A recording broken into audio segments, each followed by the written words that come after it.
Hello and welcome to the Untitled Anarchist Seagull channel's Friday Night Chill stream. Gonna just get started with some Geoguessr. So we've already got a couple of people in there. Hello, chat. Hola Juan Antonio, how you doing? Got Geoguessr on.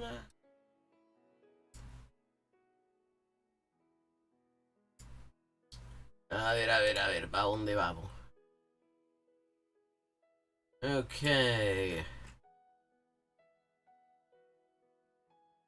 We're near a motorway in France. Palaiseau, Paris, Lyon, Wallon, Saclay. Okay?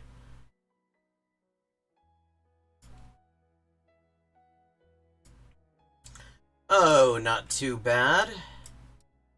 The Polyglot Conference just started recently. Well, I mean, it's kind of just started earlier today, although the main events aren't really beginning until tomorrow. So, looking forward to that. Other than that, I've got an annoying thing going on with my mouse arm. But, let's see. Paris, Lyon. Guessing if Paris is listed first, that means it is the nearest. Palaiseau, Wallon, Saclay. Oh, it is a great event. It's an online... Well, they're doing it online and they're doing it in person as well. I'm doing the online one, which I think if I remember correctly, they're doing the online, the in-person one in Cancun. Or some very nice place in Mexico. C'était quoi? Oh, we've got more direction signs. Let's see what we got here. Versailles, Paris, vers N118. Saint-Cloud. Yeah, that's where I am too.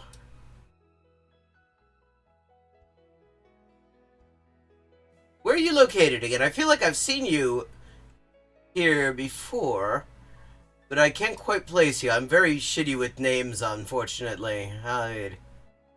N118, ¿dónde está? Okay. Les Molières. Tombin. Saclay. On y est. Plus ou moins.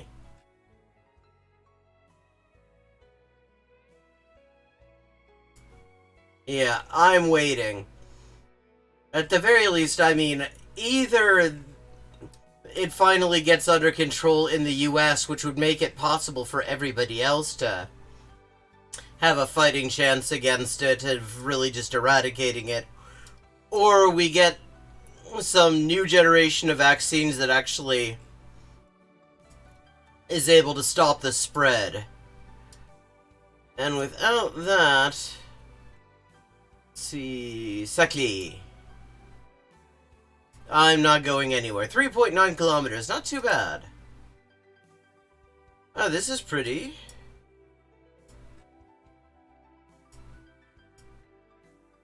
Snow.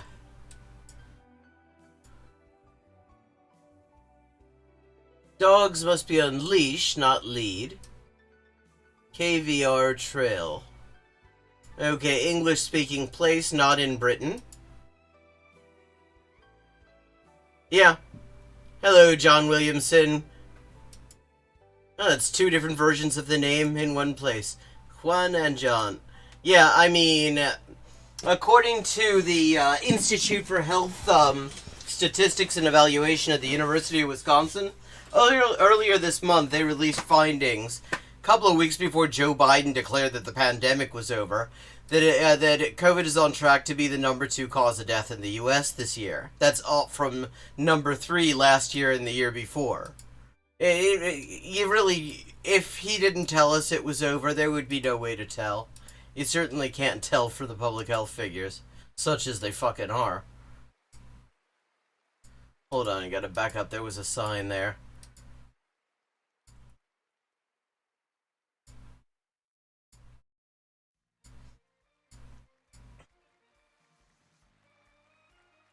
Doug and Jesse, 250. Chapman, Canada. We're in Canada. 250 area code. Not sure where 250 is.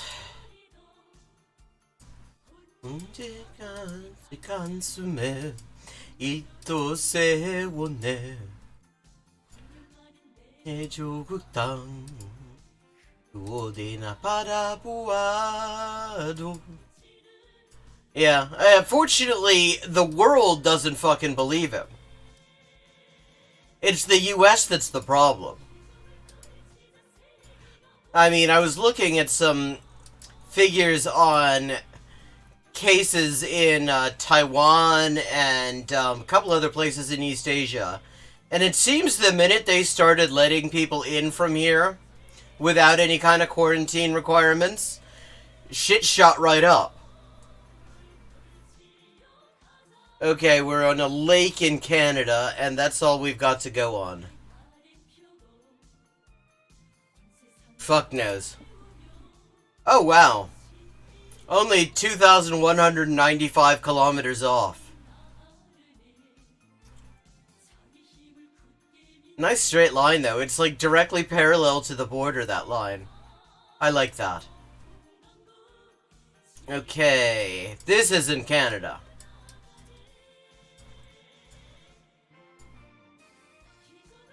Yeah, exactly. I mean, I've been pointing that out for a bit. When you look at what is going on neurologically with people who report brain fog, not frog. It's fucked. They're showing like frontotemporal lobe damage. They're losing brain tissue. It's like, yeah, fuck that. I like my brain. My brain does annoying things to me. Yeah, Canada, Brazil, and Russia. My brain does some annoying things to me. Slow down, school zone. English-speaking place. Scuffed infrastructure. Ilagan North District. So I'm getting sort of Philippines vibes from those place names. Yeah, I mean, tropical plus scuffed infrastructure.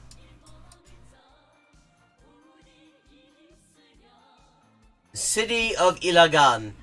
I'm just... Let me see, have we got any non-English? Puro. Yes, I believe that Ilagan... I think we're in the Philippines.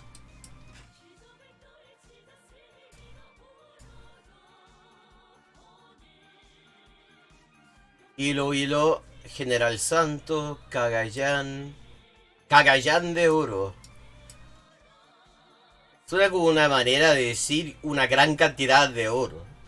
Weón, dicen que tiene oro. ¿Cuánto? No sé, pues una cagallán nomás, po.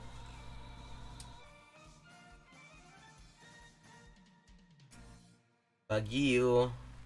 Ilagan. Isoso. Okay.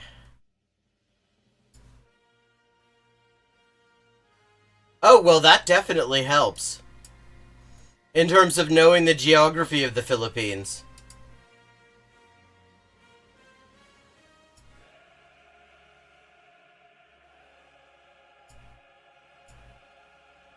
Cagayan. Okay, 6.3 kilometers. Redeem myself from the Canada fuck up. Sit go. Oh, wow. They sell barricades. I thought we had to build those ourselves, and here we go. Right by Citgo, a Venezuelan-owned petrol company. It's true. It really is a foreign conspiracy to start a revolution here, isn't it? Citgo's got barricades on sale right next door. Yeah, at least I think that that's what... Okay, here we go. What, 10 and 90. Sounds like very... at least that's what, like, fucking Rachel Maddow would probably do it that. 10. Interstate 10. We're in the Texas. We are in a whole Texas. Okay, there's San Antonio. Okay, hacia El Paso. Hacia el poniente. Y la estatal 90. Oh no, that's the U.S. highway. No, indeed, that sign. It's a 290. Yeah, it's definitely Texas. Westward, let me see. There we go, 90.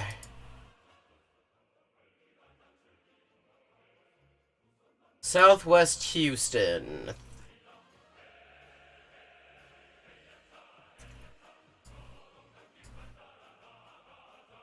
Fucking hell. Wait. You telling me you have signs saying you're headed to San Antonio when you're already in San Antonio? Oh, well, it turns out it's San Antonio. There we go.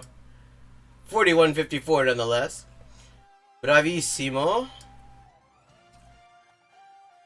Entrada Automac. Okay.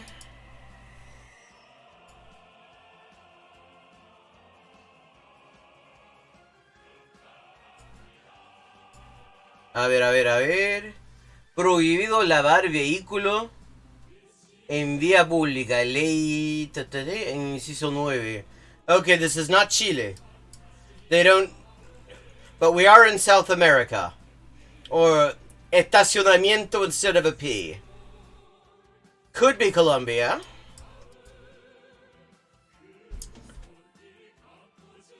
A ver. Soprole.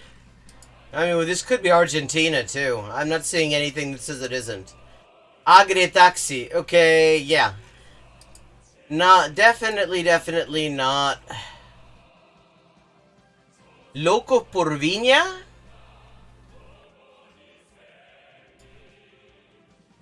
Viña, weón. No puede ser. This is not... I mean, that can't be the Viña that I know. Viña del Mar, weón? Hello, 007.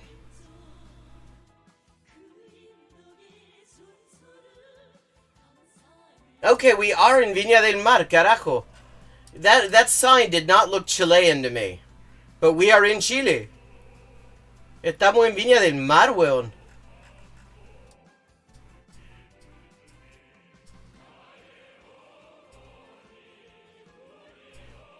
No.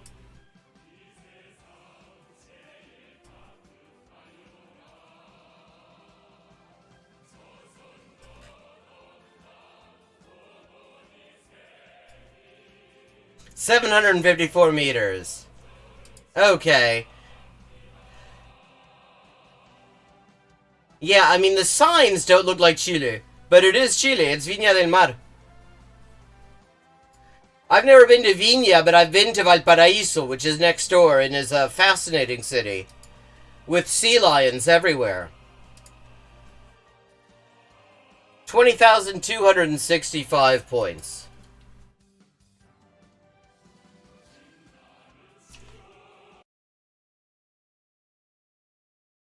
Eating bugs, was it? Actually, now that you mention it, the funny thing about Chile is it's sort of, topographically, it's a lot like upside down California. Or California is upside down Chile.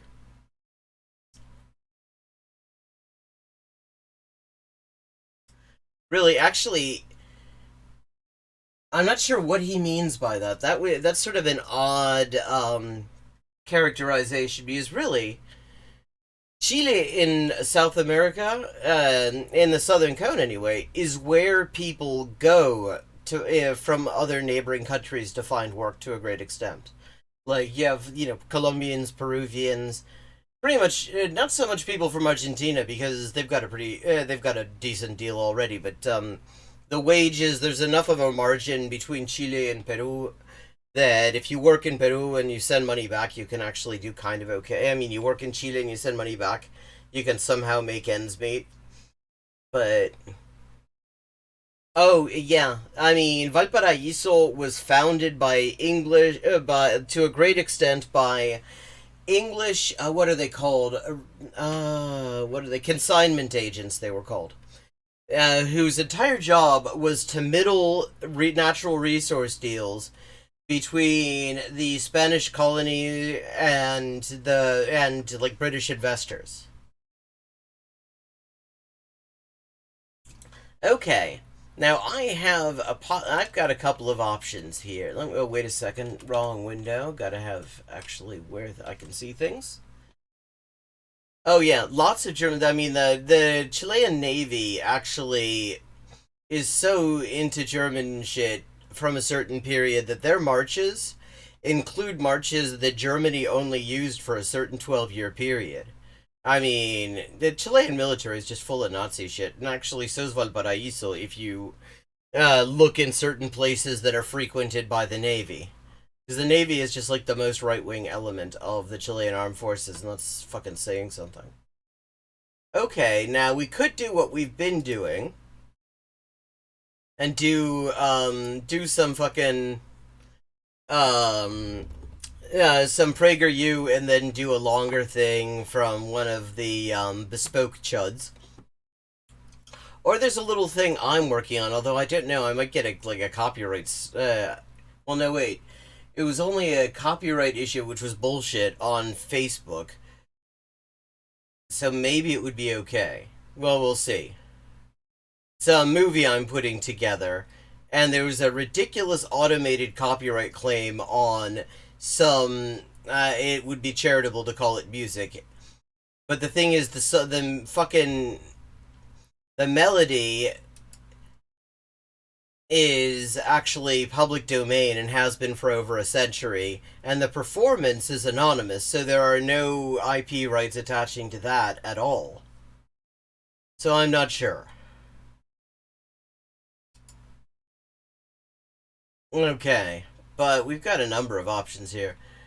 There's how to take pride in your work from PragerU Kids, which is cute because they fucking don't. How would they know about taking pride in their work? They are the definition of phoning it in with that bullshit. Okay, that's what we're gonna do first. That's what I've decided. I've decided we're gonna learn how to take pride in our work from people who don't take pride in theirs. Not that I can blame them for not taking any pride in their work. Their work sucks shit.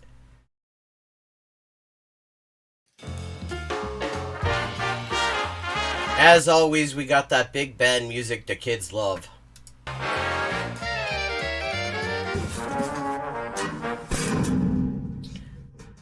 Want to have money, success, and be proud of your work? Yes.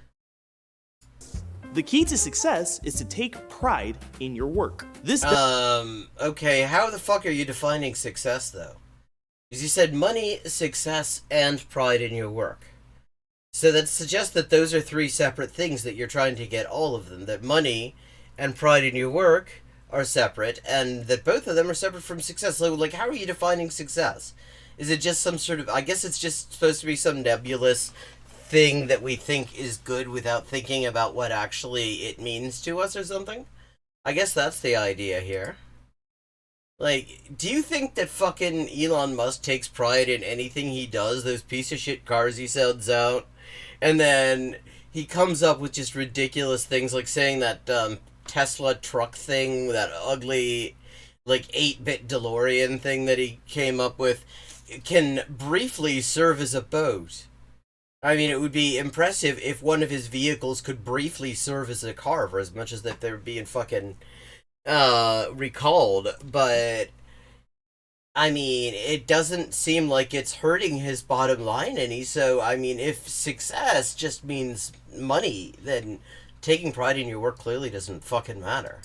doesn't just mean to like the work that you do. It also means to always do your best. It might seem exhausting or annoying. After all, why put in all this effort? It's too hard. Is it? And well, it's not so much that it's too hard either. A lot of the time it's just pointless. I don't have,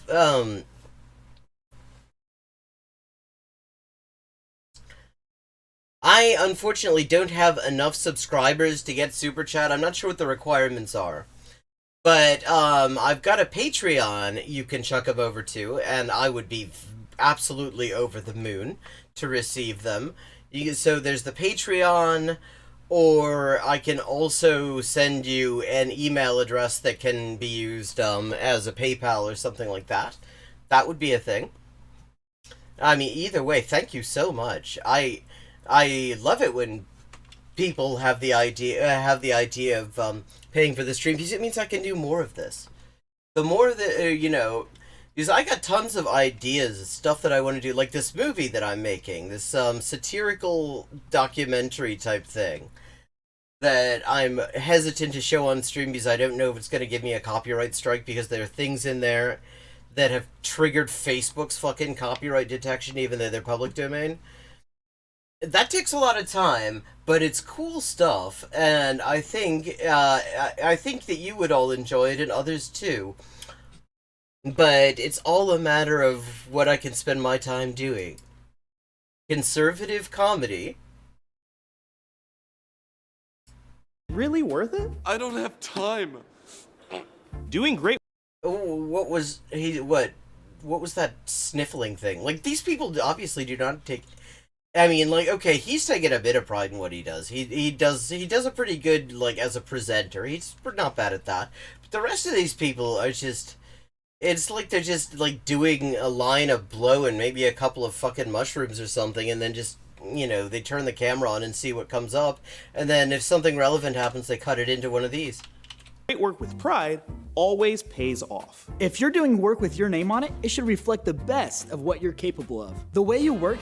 And I have to say, as a translator, this is a thing that sucks, because often I will be given things, documents where the so-called original was machine translated from Japanese or Korean or Chinese or something, because somebody wanted to save money and not pay a professional to translate it from Japanese or Korean or whatever to English before having me put it into German. And the result is it's complete gibberish. It is completely and utterly meaningless crap. And I have to put my name on the translation knowing that it will not be any good. And sometimes it takes like a week of work to do that, to do that completely pointless work. Who's Greg Gutfield? tells people a lot about your character and what you can do. And when people know you can do great things, lots of opportunities open up for you. Pretty much everything you do will be associated with your name. Did you do this, Sean? Yes, sir. Okay, what the... I mean, these people, there's a reason they are not credited in here. They clearly do not want this on their CVs. They probably did not realize it was being filmed. I was afraid of that. So make sure you do your absolute best and represent yourself well. Well, are you representing yourselves well here, doing like the cheap-ass right-wing propaganda and not even putting much effort into it? I've never heard of any of this. I think that is probably a blessing that I have never heard of any of that. Being the type of person who consistently does excellent work will boost your self-esteem, your relationships, and your career. So today, we give you 4 tips on how to take pride in your work. Another option, if you don't want to fuck with Patreon, I'll chuck this into chat. Yeah, it is totally. And the thing is, it's not like any of those people is particularly old. It's that they're trying to do, like, content that was defined by a bunch of rich old fuckers who have absolutely no and have absolutely no idea what kids even want, and I don't think they give too much of a shit about this, as long as it's Number nothing. Oh, they see, once again, like, talk is being a taking pride in your work. They have that fucking banner there, and nobody checked to see if that banner was going to go over the text on the screen. And it did. Again, it does it every time. Nobody gives a shit about these things. Understand what you want to accomplish. If you're going to do your best, you need a clear vision of what you're supposed to do. This will help you make decisions on how to do great work. For some projects, there will be a set of instructions or guidelines. Can't read Espanol. Hopefully, Well, fucking learn it, perhaps. I mean, that's so cute that they just make a point here of mentioning that things are in Spanish as if that's somehow a bad thing. Never mind that the things that are they're often very badly translated into Spanish. So I wouldn't actually necessarily rely on them to begin with. But yeah, just out of all the things to point out. they'll be written down, but sometimes you'll have to write them down yourself. I'm only gonna say this once. There's 17 steps. We'll do them alphabetical. Other times, Well, that's fucked up. You shouldn't, if you've got 17 steps, if it's that complicated a process, the teacher ought to be willing to say it more than once, because people are going to need help. That's actually not a good thing. That is setting somebody up to fail. That's not something that should be taken as acceptable teacher behavior. you'll be faced with projects that require problem solving without clear instructions. You see, here it is again. These people don't give a shit about any of this. And I can understand it, because it's not very good. It's absolutely, like, the best I can say for this is that there's nothing inherently harmful about this content, although it also serves to drive traffic over to fucking PragerU, which is a right-wing cesspit. But if you have a clear vision of what you want to accomplish, you'll be more In fact, that's probably the idea when I think about it. They are avoiding the overtly political stuff here, like, in favor of just kind of platitudes. Ooh, take pride in your work, stuff like that. And parents who don't necessarily know what PragerU is will say, oh, okay, this isn't too bad, and maybe the kid finds it funny or something. It seems to be a decent life lesson or whatever. And and then suddenly they're getting served all sorts of bullshit from PragerU. more likely to solve problems as they come up. So make sure to understand the goal of your project and have a picture in mind to guide you. Number 2, be a problem solver. Almost every task can be looked at as a challenge. Once you understand your task, make sure to consider the best solution. Okay, so that's not... Are we going to have more on the concept? Is that, like, our entire definition of what problem solving is? By number 1, knowing your audience.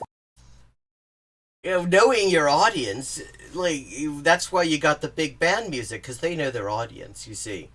Because, I mean, those Zoomers, you can't, with the Glenn Miller and the fucking Benny Goodman, they won't even give it a rest. They just love clarinetitis. And number 2, gathering your tools and... your tools and something, but it's been covered over by that banner about PragerU experiencing severe censorship. I mean, it must feel great to be the video editor who put this thing together for somebody else. It had to have been somebody else to slap that banner on there and fuck it all up. resources. Ask yourself, who is going to see my work? What's my audience? Like, these are questions that you should be asking yourselves when you're making this thing. Yeah, sometimes, but actually I've noticed in these, like, how-tos, for the most part, they avoid any really overt... It's like, it's not like... they don't eventually go, yes, and therefore this is why we need a flat tax or something like that. They don't seem to stick any major right-wing Easter eggs. I mean, yes, it's capitalist ideology, but, and it very much is, and it's done extremely badly. But in terms of sort of movement conservative shit, I haven't seen a whole lot, and I think the idea is this is supposed to drive traffic amongst people who don't know what this is. What you present and how you present it should also fit the audience. Yeah, have you ever considered that? Like, when you're making these? Because I don't think the audience necessarily is very much in tune with the big band music and the fucking title cards that you can't even see because of the PragerU is experiencing severe censorship banner. The interests and needs of a school-age kid are very different from a senior executive. Okay, and again, who the hell are you talking to about this? Because supposedly this is for school-age kids. And yet this is talking about them like they're a third party. If you're writing a children's book, you should not use big vocabulary words that no 5-year-old will understand. Oh, see, then there you go. There's some of the condescension. Because the thing is, there are a lot of children's books with some serious vocabulary words in them. Actually. That are, popular children's books. They just use the words in a way that doesn't fuck up the story and allows kids to actually kind of work out the meaning. I mean, you look at, like, Winnie the Pooh, the book, the original A.A. Milne, for example. Full of vocabulary words. I mean, the idea that you need to break everything down into words of one syllable in order for kids to be able to follow it just shows that you you totally underestimate kids. Kids need to have points of reference, just like we all do. And their points of references are not going to be the same as those of people who are older and have more experience and shit. But that doesn't mean that but kids also know when you're talking down to them, and a lot of the time, a lot of them hate that. And somehow I'm reminded of my 9-year-old niece was putting together some kind of presentation for school.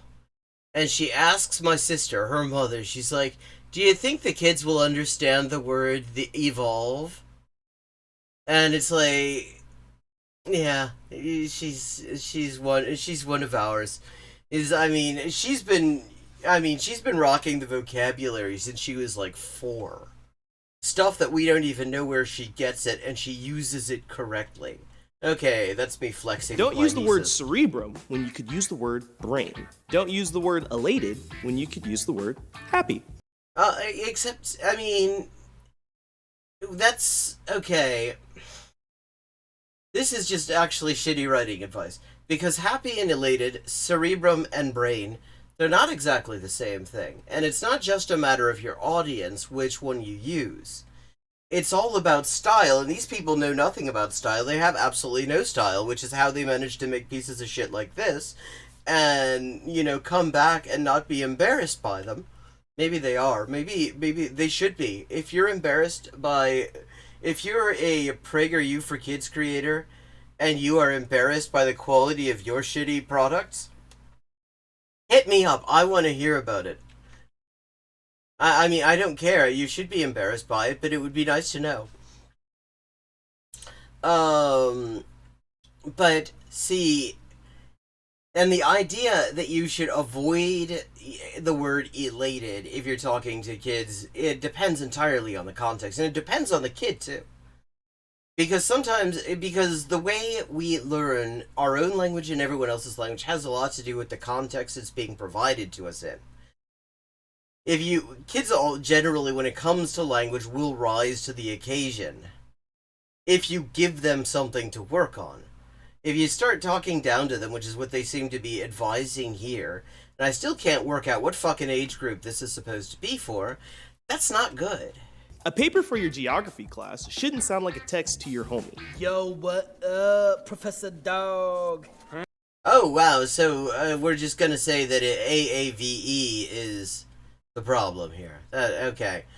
Okay, now I know it's PragerU. That was a little bit fucking racist. Bro. Huh. It may seem obvious, but oftentimes people get off track because they forget who the audience is. Well, do better. But it was so original. It was originally bad. Like, okay, this is not a model. Like, every one of these interactions has not modeled anything, any kind of decent teacher feedback, any kind of, like, decent teacher relationship. Because you should be able to say something more than that. And just saying, And the idea, did you notice that the idea that there's something that being original is bad has been inserted in here too? I mean, there's just some dodge. I mean, that's fucked up. The topic, style, vocabulary, length, and every other aspect of the project should be crafted with the audience in mind. Part of doing your best work is making sure you have all the elements you need for your job. You might need some research books, tools, or supplies. Not having what you need to accomplish your task. Like, you should possibly have a video editor who looks at the video before slapping this bullshit banner on it, for example, so that your title cards don't get all engulfed by gray-haired kid and Otto the self-insert character. Can lead to, well, a bad job. Oh, I need a calculator. Before you get started, make a list of what you're going to need. Time for a list. Calculator. Brain. Gathering your See, again, it's like, this whole thing is in one way or another tools insulting. is an important part of your strategy. Once you have them, you'll be ready for success. Number 3, focus and eliminate distractions. Beware of things that distract you.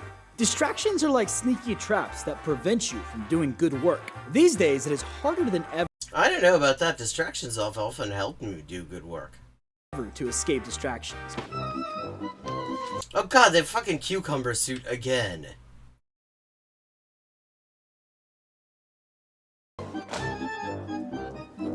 Well, I mean, the motivations were to avoid paying tax to the British Crown, maintain slavery. That's porn music? It sounds to me like fucking, like, carnival music. If you're not careful, life can be one big storm of notifications, messages, ads, and Bullshit PragerU social videos. media, which is why you have to be ruthless in cutting out distractions.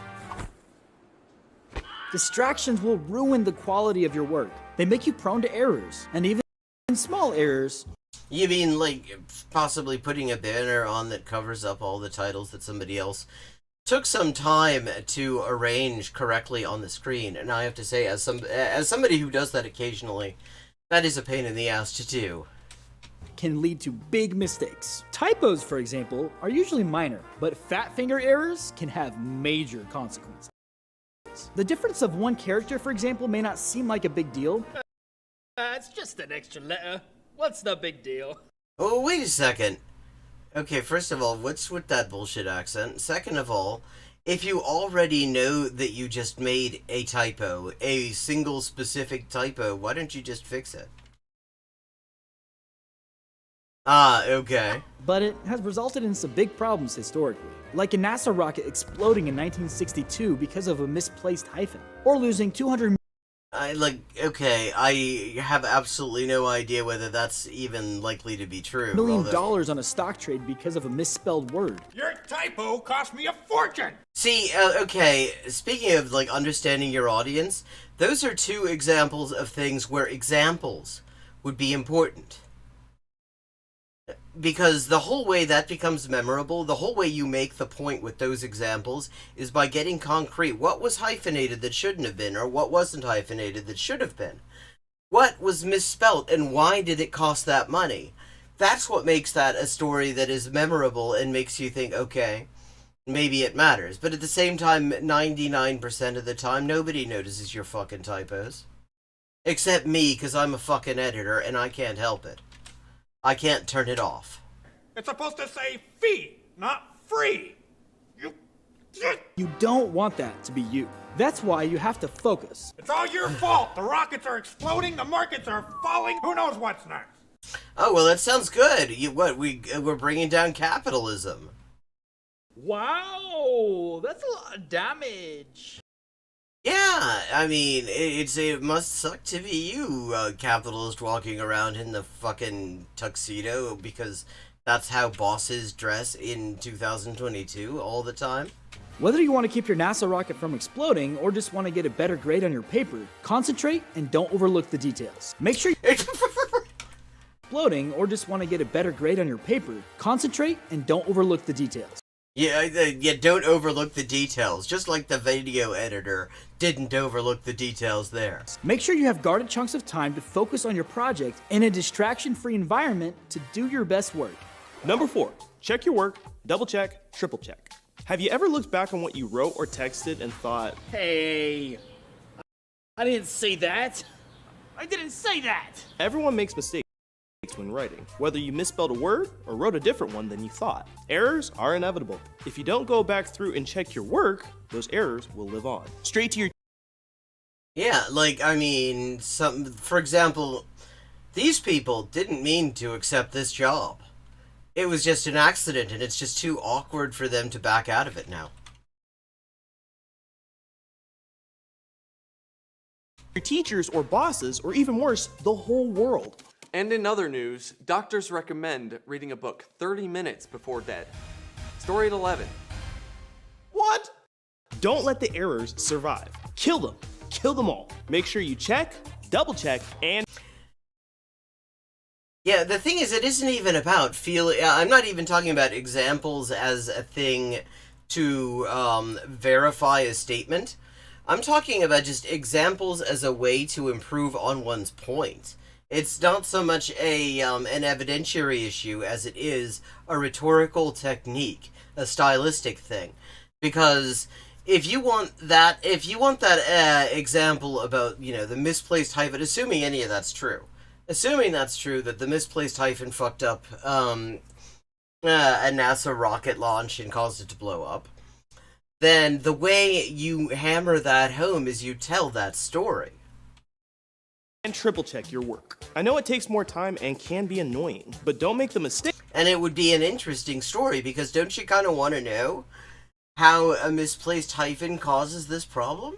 Of thinking you don't make mistakes. I don't need to check this. I don't make mistakes.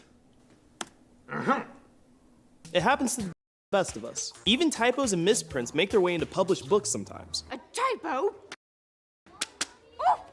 So take a little extra time and find those disasters. You'll be glad you did. Most importantly, taking pride in your work means doing an excellent job, even if you're not that into it. That's Except sometimes it isn't worthy of it. Sometimes the work is not worthy of excellence.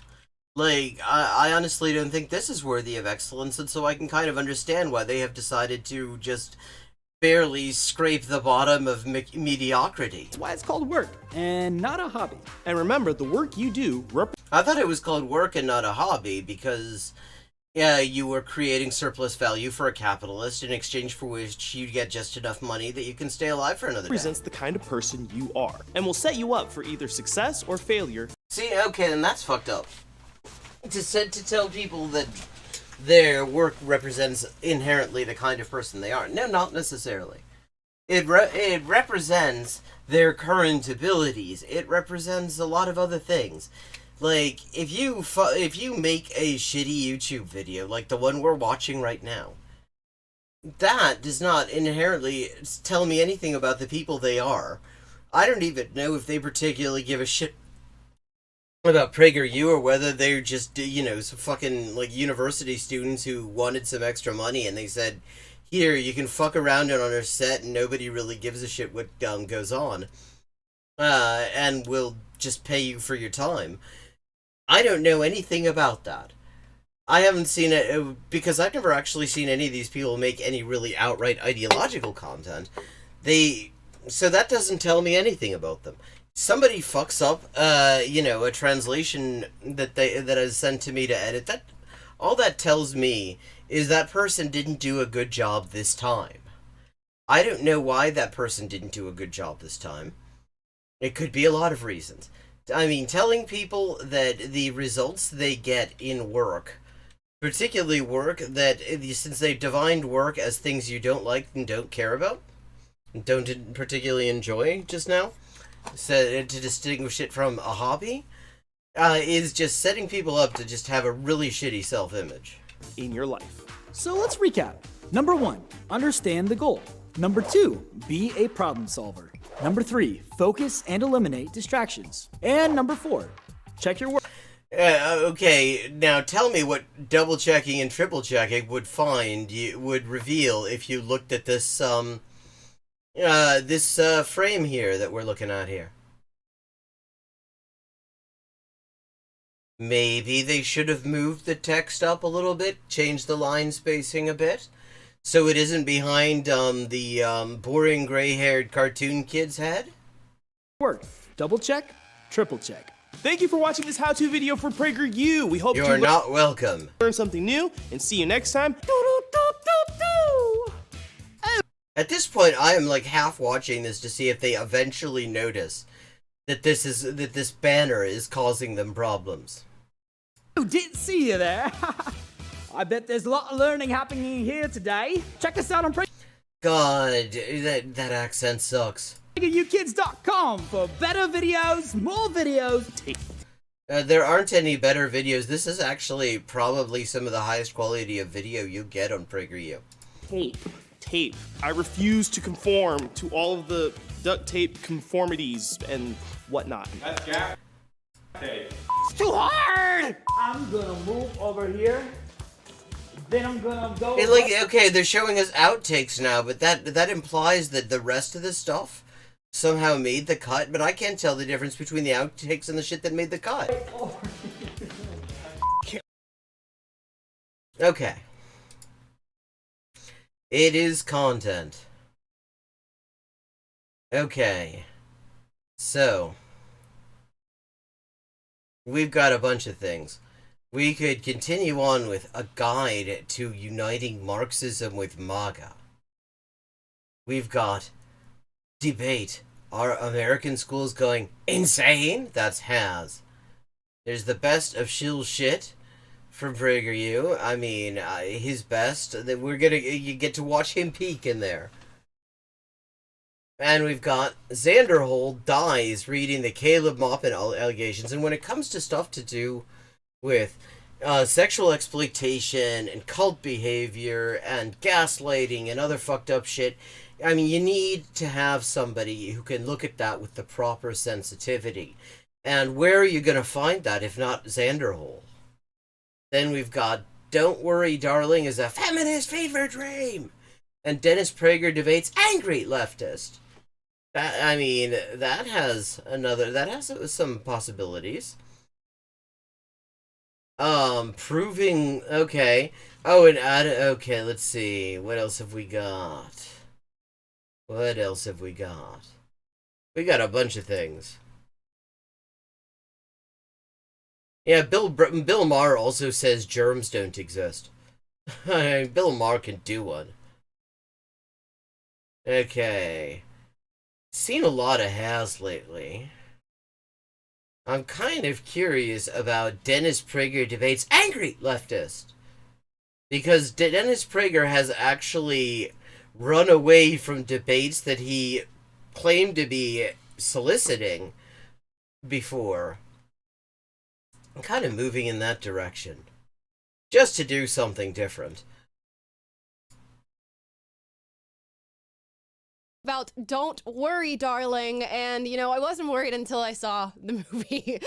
Well, okay, I've never heard of Don't Worry, Darling.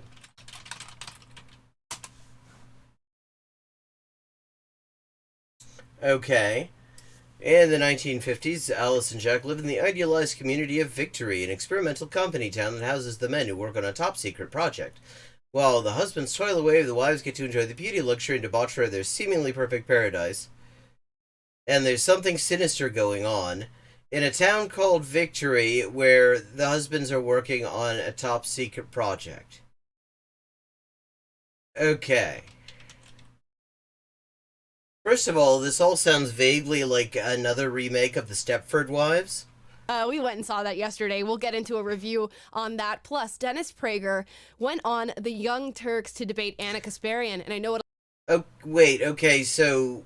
And after he got done with Anna Kasparian and the Young Turks, he found an angry leftist to debate as well? A lot of you are thinking, who?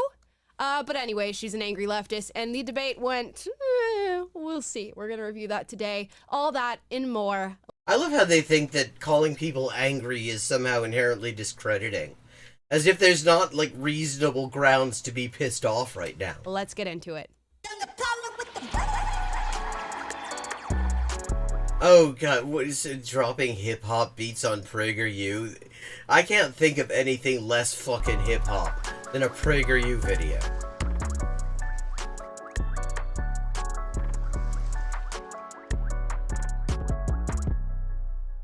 Welcome, ladies and gentlemen, to Unapologetic Live. We've got Taylor sitting next to me. And we got Scott in the producer's bay. What's up, everyone? He flipped himself off. Now, let's get into... See, in much of the world, this is how you flip people off. And he just did it to himself. Don't worry, darling. Like I said, we went and watched this movie last night. And before I get... See, the fact that they hate it immediately makes me think that I might like to watch it. Into my spoiler-free synopsis, I will let Harry Styles explain why he loves the movie so much. I think when I read it, I think it was... Oh, Harry Styles, this is the straight guy who has ideas about how gay men ought to fuck? I just love the story, and the mood board was very tasteful. So I was a big fan of them. I'm a big fan of mood boards. Get up for mood board. Mood boards. Hell yeah. But yeah, I love the story. I thought it was very kind of, you know, it says a lot, I think, about, you know, words. More words. But just, you know. There was a thing a couple of weeks ago that was going around. He made some comments about, like, some forms of gay sex not being as aesthetic, and it's like, well, straight sex actually isn't either, let's be honest. Society and patriarchy and the whole thing, so it was, yeah, I was very happy to be able to, I didn't understand a word of what he just said. And it's not the accent, he just, like, mumbled it into the mic. Yikes. I had to speed through that because if you sat through what was him just trying to find the words to describe a project that he's heavily invested in. The words escape me to describe what we just listened to. Oh my gosh. Well, that's the feeling I get while watching PragerU videos a lot. All I have to say is, in the words of Harry Styles, Don't Worry, Darling was a movie, and it felt like a movie. Felt like one of those things that you go to the movie theater to watch. Now, let's actually get into the film and talk about it, because this is going to be a recurring series that we do where we go and watch movies that have a lot of hype behind them. Don't Worry, Darling is one of those. We've seen a lot of drama surrounding this movie, a fight. Well, this is weird, because this is literally... Okay, chat, have any of you heard of this movie? Like, nobody I know is talking, and it's not that that people I know don't watch movies. I watch tons of movies, and they have opinions on them all the time. I've never heard of this fucking movie. These are people, okay, Amala's backstory is that she used to work for a leftist organization, we don't know what. But then she saw the light, and probably money, and went over to PragerU. We know she will never specify what leftist organization it is. There you are. Between Olivia Wilde and Florence Pugh that possibly happened. Was Shia LaBeouf going to be in the movie? No, he's replaced by Harry Styles. Plus, Olivia Wilde coming out and saying that the movie is heavily inspired by Jordan Peterson, and that she, in fact, based her villain character in the film off of him. So... Oh, well, okay, now I'm kind of interested. Because, I mean, so in what way is the villain character based off of Jordan Peterson? Does he have an annoying voice? Does he have a ridiculous diet? Does he tell people how to run their lives and clearly not have the slightest idea how to operate his? So let's get into what I saw and what we all saw yesterday at Don't Worry, Darling. The movie is following a young married couple by the name of Alice and Jack. So Alice and Jack live in this semi-utopic town called Victory. It's a small little town full... Yeah, and I mean, that is already, I'm almost certain that's meant to be an Orwell reference. Of little husbands and wives that is actually surrounded by desert.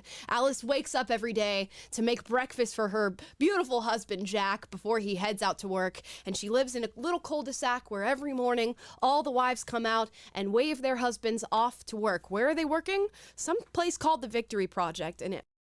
Yeah, exactly. I mean, so, yeah, Lobster Daddy. Are any of the wives aware of what's going on there at that Victory Project? No, it's just a secret that remains a secret until later in the film develops. Now, okay. The movie follows heavily Alice, who is played by Florence Pugh, and so it follows the main character, is what I'm hearing here. And her life in Victory, which is seemingly very happy in the beginning, although a series of distorted experiences make her start to question the life that she's leading in. And again, this feels like actually this is heavily inspired by the Stepford Wives, because that is exactly what goes on in that movie. I mean, I've never seen the original. I saw the remake years ago. I mean, this is probably the remake that they've just also decided to change the name of. But, you know, you move into this idyllic seeming community, everybody's lovely, it seems very pretty and everything. And, you know, it turns out to be really weird. I mean, that's okay. That's not a bad premise. You can do all sorts of things with that. X-Files has one. An episode based on that. You get run-ins with the owner of the town and sort of the leader of the town. His name is Frank, and he has a wife, Shelley, as his beautiful little utopic 1950s patriarchy counterpart. Utopic? Not utopian? And they run this little town. He's very cult-like. His character is played by Chris Pine, and clearly this is the character that is heavily inspired by Jordan Peterson. So Alice starts... is she gonna talk about why it's inspired by... Okay. to have all these distorted experiences within this... Wait, can you give an example? Can you give an example of what a distorted experience is? World that she's living in within the town of Victory. She starts to question her place within it, question how she got there, and finds that her memory is a little bit fuzzy. And we follow her through a hero's journey of recognizing where she's at and coming to terms with the situation that she's in. Okay, so this is a really unsatisfactory synopsis, I have to say. Even trying to avoid spoilers, it's just so vague. But we have to... They're going to get angry about this movie soon. And I think that's as far as I can go without giving you spoilers into what she finds in her journey. He expresses, or you are fans of traditionalism and maybe gender roles, your male and your female counterparts, this might not be a movie that appreciates your worldview whatsoever. I think if there's one theme throughout this entire movie, it's that patriarchy is ever present and it is something to be fought, and that there is a group of men in the world who want nothing more than to control women. And I mean, okay, but I'm failing to see how that's even a stretch. There clearly is such a group. There are men like that. They exist. Maybe they've got other hobbies too, but controlling women does seem to be one thing they do kind of like. And living a life where your husband goes to work every day and contributes to your life and provides for you can be a very controlling environment for the divine feminine. That seems to be an ever-present idea. The divine feminine? Okay, she's just throwing buzzwords out here at this point. Throughout the film, without even getting into spoilers there. What else? Well, imagine making a movie about the 1950s and there's all sorts of patriarchy going on. I mean, that's such a stretch. I mean, that's not what you hear about the 1950s, is it? What can I say about this? I think the phrase that I'll use to describe Don't Worry, Darling is a feminist fever dream. Because if you are a young feminist going in to watch this movie, it is probably your worst nightmare playing out for you onto the screen. I think this movie is so far separated from what real women want and are looking for. Okay. But it's certainly just... What do you mean? It's like... It's separated from what real women want, and are you saying that you are surprised that you think that real women don't want to be in some sort of weird planned community that they don't know exactly how they got there, and there's something sinister going on? Like, did you think that this was meant to be a wish fulfillment movie? Like, I am honestly mystified. Panders to a lot of the feminist delusions that many young women have. What do you mean feminist delusions? In America, and it certainly paints traditional men in a very, very negative light. Well, to be fair, they paint themselves in a pretty fucked up light. interviews about this movie, Olivia Wilde said that it was a heavy commentary on Jordan Peterson. Like I said, the main villain in the movie, Frank, is a clear depiction of Jordan Peterson as he mentions the term chaos several times throughout the film and trying to instill order in the town that he is living in. So that's I actually have to say I like gas stoves. I like to see the flame I'm cooking with. And you just get so much more precise regulation of the temperature. Which, I mean, when you're frying things in particular, is very important. I'm a big fan of cooking with gas. I had a gas range for several years. Every time I get a chance to use a gas cooker, I'm very happy about it. As long as it works. A very strong archetype for his character in particular. Olivia Wilde has also been stated that this movie is commentary on the incel community. And I'm sure many of you are familiar with hearing the term incel. For those that's interesting because a lot of the time, these sort of more mainstream right-wing propaganda outlets will try to pretend they've never heard of incels. What's an incel? Who is it? Some sort of new kind of mobile phone technology? Those of you who aren't, involuntarily celibate is what that term means, and it's used to describe sort of a group of young men who are incapable of getting women and maybe incapable of getting women. Are trying, maybe are not trying, but sort of hold a bit of disdain for their female counterpart. Yeah, a bit. They have a very slight disdain. It's not something that you will notice, but if you listen very carefully to, their forums and things, you might pick up on a sense that maybe they don't like women a whole lot. Parts for not being able to get with them. You have the incels, and then you have the chads, who are these traditional buff men who get women all the time, and the Stacys who love the chads. That wasn't so much the stoves as the ovens. So this movie has all of those themes very present in it, but more so than anything, I think it's Olivia Wilde's leftist delusion about... what does she even think leftist means? Jordan Peterson playing out on screen. First of all, do you know also what delusion what you're saying?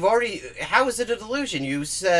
She said it was based on Jordan Peterson, and you say you can tell that it's based on Jordan Peterson?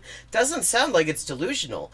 Sounds like she presented Jordan Peterson's character in a recognizable way that makes it seem like maybe he's not such a great person. And anybody who is familiar with... and that maybe his ideas suck shit. His ideas and the ideology, I don't know if I want to even call it ideology, that he espouses. Why wouldn't you want to call it ideology, though? We'll probably go to this movie and laugh. I think there was multiple times while sitting in the theater that Taylor, Scott, and I both audibly... See, and I would imagine that, that's part of the idea that we're laughing at Jordan Peterson. All audibly laughed when watching. Oh yeah, it was very on the nose. It was like the worst thing that you can be is the guy who's listening to podcasts in his basement while watching Jordan Peterson talk to you at night about chaos and order. It's like, wait, is he saying that that's the worst thing you can be, or is he saying the film says that's the worst thing you can be? And also, it's set in the 50s. Who's listening to fucking podcasts? It was really like no subtlety at all at the parallel she's trying to make. Right. I will say, in order to give a little bit of kudos to the film, it is beautifully shot. I cannot knock the cinematography of the film itself. Florence Pugh, as I said before, and as a thought going into the movie, gave a brilliant and strong performance from start to finish. Yep. Larry Stiles, much like in his pre-interview. This is, where are we gonna... The fucking... Hold on.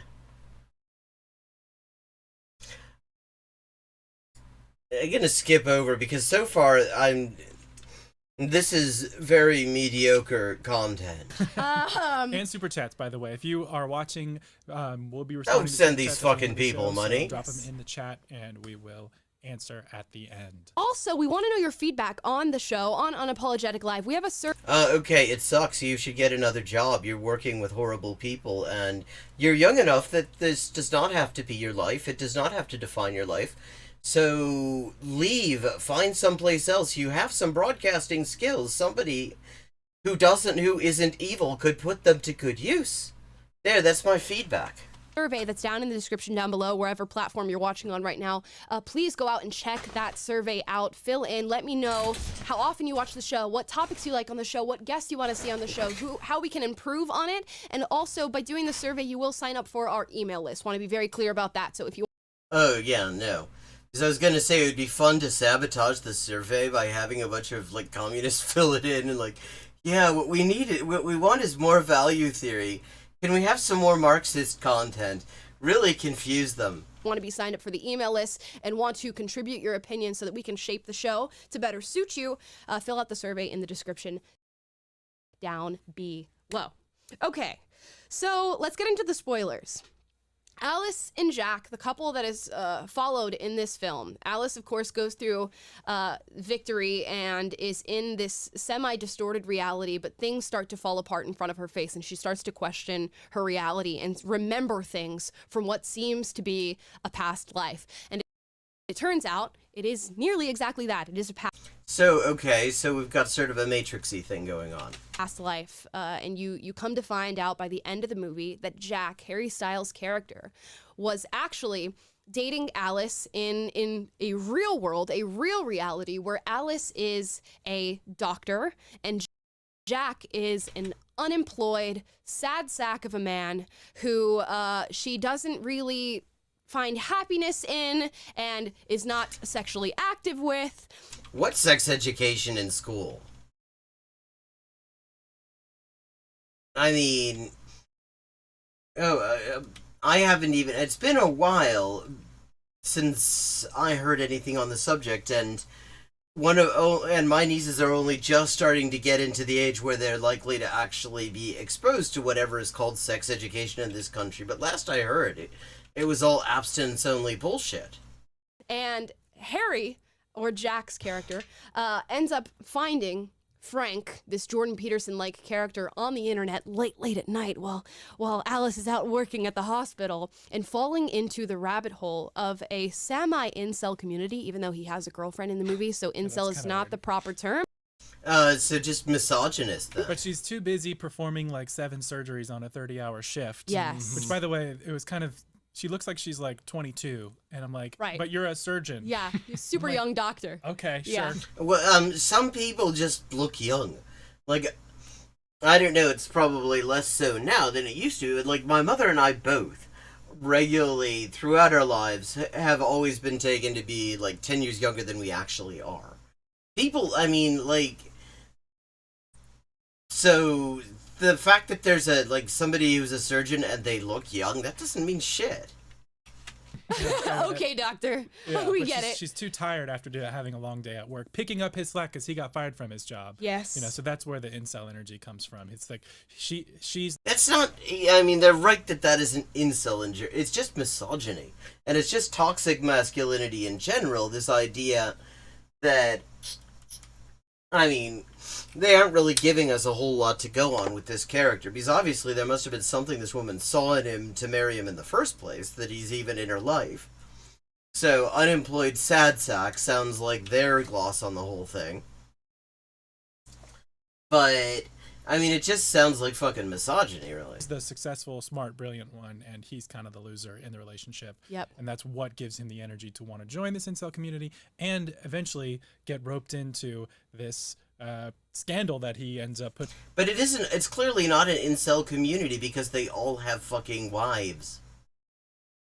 His girlfriend through. Yes, so he finds Frank on the internet, and Frank is... Or is the idea that they're all married just... and still aren't getting any? Oh, hey, Femme Dracula! Have you heard of a movie called Don't Worry, Darling? I haven't, but we're watching how it is a feminist fever dream! A god among men, talking about how you need to access your masculinity. You can be a man again. You can find order from chaos. Come to Victory. And Victory is an online simulation, essentially, a VR, virtual reality that you... Wait, so it's a VR.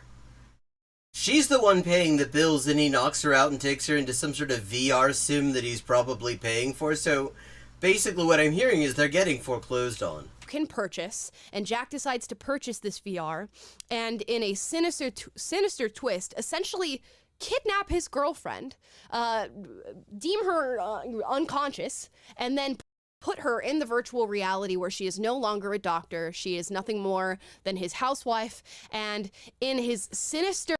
Wait a second, though. That's not how fucking VR works exactly. I mean, like, there is a visor. I've never done VR, but everybody I've ever heard talk about the experience says you kind of notice the VR. Twist of a story. Because it's a bit His heavy. dream world is not a world where he sleeps with a bunch of women and subjugates all them and controls them. It's actually a He just subjugates one. dream world where his girlfriend, who's a doctor, no longer has to work, can stay at home and possibly have kids. Well, has to. See, I don't think people necessarily become surgeons because they have to work. I think that people decide to go through all that fucking education because it's something they would probably want to do anyway, or because it's some bullshit their parents expect of them, and that's another matter entirely. But I love how they're trying to find some way that this isn't... this way she just doesn't have to work. No. She clearly wants and he goes to work all day to provide for her, comes home to pleasure his girlfriend while they eat dinner and then go to bed the next day. That's his sinister dream. Right. Well, no, they managed to completely distort the shit out of that. His fucking dream is that he controls her. That he's the one in control over her. And I think it's interesting that, like you said, we're living in Olivia Wilde's version of like her greatest fear, or her greatest, like, what she thinks that Jordan Peterson wants to lead us back to. And well, and I mean, when you listen to Jordan Peterson speak, it's really hard to come to a conclusion other than that this is basically a slightly less fucked up version of what he wants to lead us back to. He wants to spread this message that, and I think it's fitting that it's set in this sort of, their fashion and the cars are like 1950s, and it's sort of in that era because that harkens back to the time where those rigid gender roles were for largely accepted by women. And see, and that actually is bullshit. I mean, the thing that a lot of people don't realize is that, the sort of standard narrative is that women just after World War II just gladly went back home and, reassumed traditional gender roles and stuff like that. No, actually, they had to get fired. Most of them wanted to continue working. They actually rather enjoyed it. They enjoyed having their own money, certainly. That they, not having to constantly, beg for an allowance or something like that. It was like, I think there was like one mass firing that where like 840 odd thousand women got sacked in just a very short period of just like a month or something like that. But actually, this idea that was something that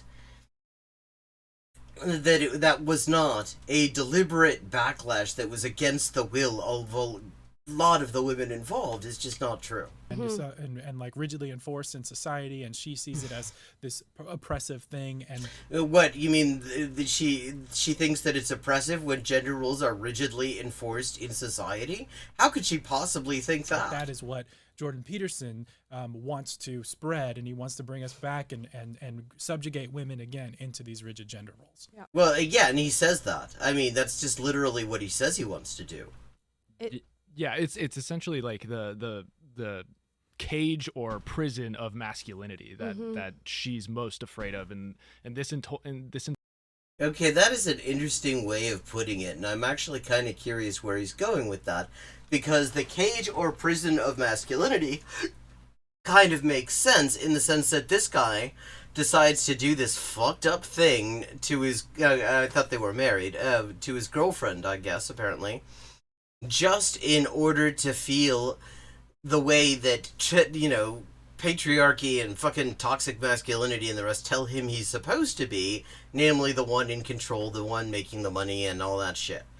So, I mean, is that where they're going with the cage of masculinity, or is that some other... Entire environment is just some machination that men, want and need and must have and must keep control of, and Chris Pine's character Frank is just that overlord that's convincing everybody within it and convincing the men that this is the way it is, this is the way it should be. There's beauty in control, there's beauty in and it's like, how could anyone possibly get the idea that that's supposed to be Jordan Peterson? In symmetry, and this is what we're providing here in this lovely, like, colorful, perfect world.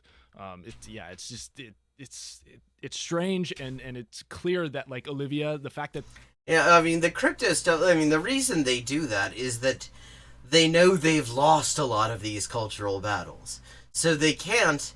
The only way that they can actually get into the conversations that are going on now is if they pretend that they have also accepted... She thinks this is the worst thing that could possibly happen to humans, specifically women, is, I think, a little short-sighted.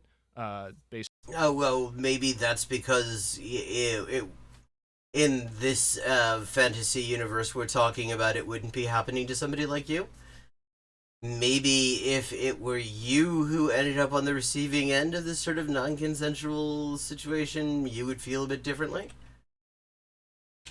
Based on just human history and the terribleness of life in general. 1950s, like, things were far worse than the 1950s. Right. And wait a second, did he say things were far worse in, or things were far worse than? It's like, things were far worse than the 1950s. Right. And you get to the end of the film, and the great turnaround is Alice killing Jack, not only in the simulation, but in real life, without a care. She just, boom, bashes him over the head, he's dead, and then... Well, I mean, considering what he's put her through, the electronic gaslighting and all the rest of the stuff, and the fact that he's been holding her against her will, maybe you can see why she might not feel as strong an attachment to him as she might have at one point felt. And the Frank character, the Jordan Peterson character, gets killed by his wife as well in a... Oh, well, I mean, that's just okay, I was wrong. There is wish fulfillment in this. In a wicked twist where she stabs him in the stomach, twists the knife, and says, "You stupid, stupid man. Now it's my turn." Yeah.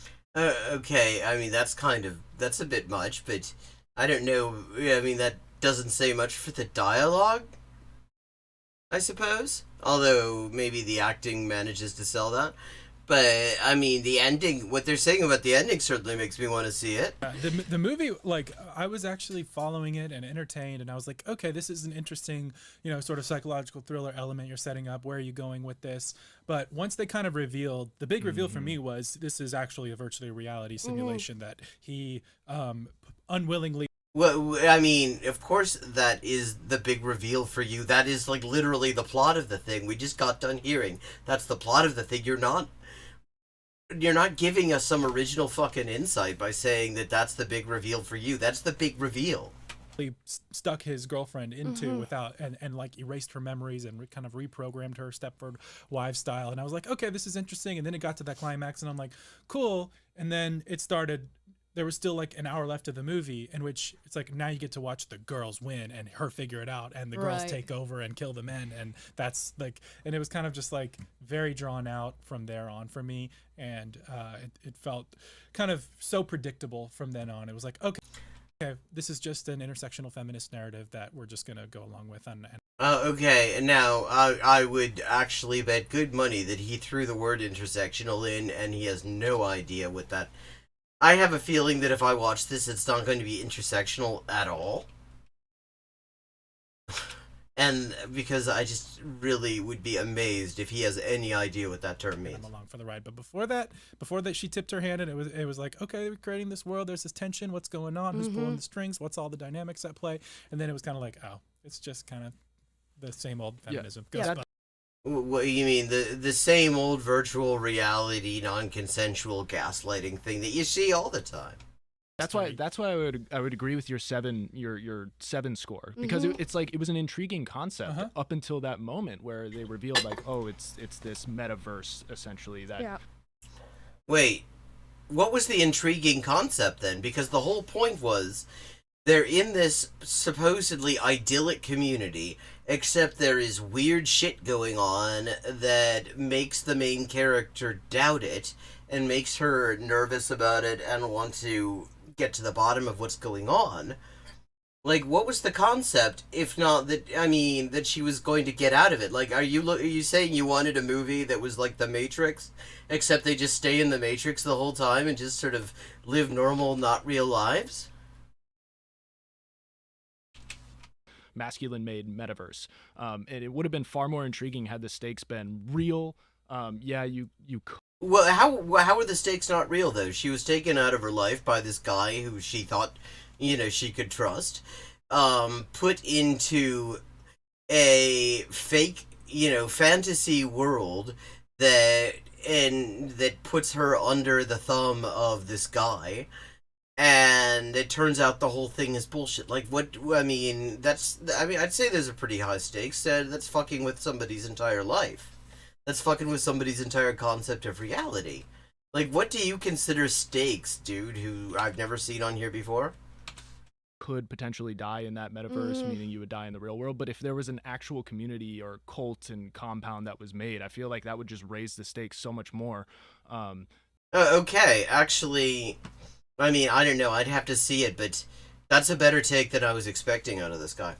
He wasn't setting it up he's not exactly, maybe I can see that, but the thing is, that's a matter of whether fucking with somebody's head requires a physical component in order to be, serious stakes. I don't know. That's not as bad as it's like not as bad as I was expecting, really. Than escaping just this virtual bind that men have on you. And there was so much symbolism too throughout the movie of like the iris and eyes opening and awakening, and it was just like, it was like this call to women to like open your eyes, because this is the world that you're currently living into. I actually don't think that's probably what that was the call to women. That does not sound right. If you're going to go in that direction, surely the way to interpret that is to open your eyes, because that's the kind of world they're trying to put us back in. And the advantage of that interpretation is that's the thing that people actually say. Living in, and you need to break out of it. Yeah, the movie leaves so many things unexplained, and I think just like expects you to go, oh yeah, well, it just makes sense. Makes sense that you left that unexplained. Yeah, like the rules of like if the men die in the dream world, then they die in real life, but the women don't. But she has to escape. Wait, okay. And she can't kill herself to escape. She has to like go in this elaborate chase scene that takes forever. Forever, guys. And then forever. There's multiple moments where it's like you said, when she kills her husband, and then 5 seconds. They haven't. I'm disappointed that we're 20 minutes into this thing. They haven't said woke once. Like walking out and being like, I wonder what happened to, like, did all the other women know? Or like she's like having all these conscious thoughts right after she's. Like when you're watching Jurassic Park and the people just stare at the dinosaur and you're like, run, you're an idiot, and this is not real life. This is clearly just a movie. Like. Except the thing is, you haven't actually been in a situation where you're face to face with something terrifying, and you should get the fuck out of there, but you can't move. This is like, you've not heard of that happening. The reason they do that in the movies because, well, first of all, the visual is cool. It gives a nice visual, but also because people do that in real life all the time. You would be running. It's like she comes to this realization and then just sits in the realization for like 10 minutes. Or like at the. Well, it's a realization that requires some sitting. Now, whether we need to actually see the whole period of sitting and realizing is another question entirely. And I haven't seen the movie, so I'm not going to say. but I mean, letting something like that sink in, you'd need a minute to let that shit sink in. The dinner table scene that's in the preview, you have Chris Pine who kind of makes the allegation that like I shared my bedroom with you or whatever, and that's not at all what happened. We saw what happened, and instead of like defending herself or saying what anyone would say, she's like just kind of lets it go. And Right. It's like well, no, it's just unbelievable dialogue. Like no one would behave like that. You'd be like, Oh, I don't know about that. I mean, yeah, again, without the context of what's going on in the scene, there are situations where somebody says some bullshit like that and you let it slide. Particularly in situations involving abuse and unpredictable motherfuckers. no, dude, like that never happened. She doesn't even deny it, and it was like we all saw that it didn't happen. So You- just say the truth. Yeah, you have to suspend your disbelief a little bit to A watch lot. this movie. Well, you have to suspend your disbelief a little bit to watch fucking movies. Which is All just the kind of way bad through. writing, right? That's like literally just that's how any kind of fiction works, whether it's film or prose or whatever. Suspension of disbelief is an inherent part of the process. Yeah, because like even in the real world, if you think about it, it's like okay, well, if the man, if or Harry didn't have a job, how is it that he paid for this device and also Well, probably because he has access to her fucking credit card. continue paying for this device while I mean, isn't he kind of living off of her at this point? I mean, and that's the whole situation. I mean, obviously he must be getting some money from her or something like that, or maybe he had some money. Maybe he wasn't broke when he lost his job, so he had savings he was living off. That happens. I mean, that's not. There are things that are hard to explain. That's not one of them. while she was stuck in this world. Like how long can that go for? I think What's the end game? Here's my Oh, well, yeah, that's true. I mean, I actually pointed that out. Basically, it's sending everything into freefall, you'd imagine. I think I figured that one out. It's them heading to the headquarters every morning to go to work. It's them actually exiting the sim to work to pay for the sim. Yeah, I I can see think, but again, I don't know that they explain that in the movie, or I don't.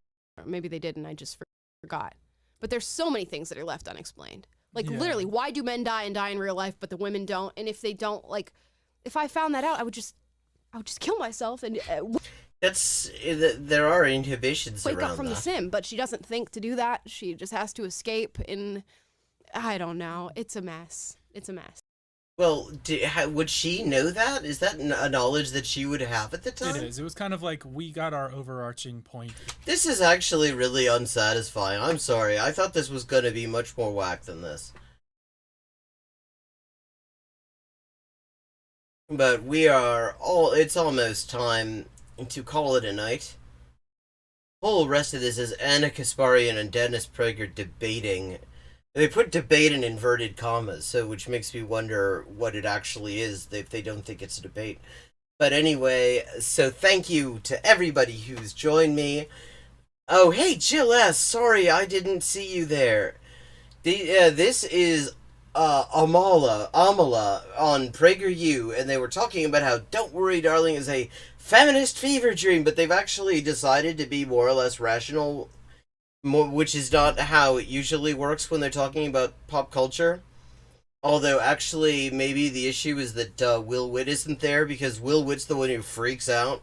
There's a whole... if you go back in my back catalog on YouTube, you'll find a stream where Will Witt is freaking out because there were gonna be black people on Lord of the Rings. I mean, and he was actually just explicitly pissed off about that. But maybe removing him actually managed to have, like, a conversation that is almost reasonable, except where they try to find some way to make a world that runs according to Jordan Peterson's ideas anything other than terribly ominous. Yes, have a good night to you two. I will be back tomorrow night, same time, 11:30 Eastern US time. And I look forward to seeing you all then, and maybe we'll watch something better than this one. I wasn't all that happy with this, but I think I want to see the movie, actually. Oh, thank you, Femme Dracula, and thank you for showing up. Good to see you. See you all tomorrow night.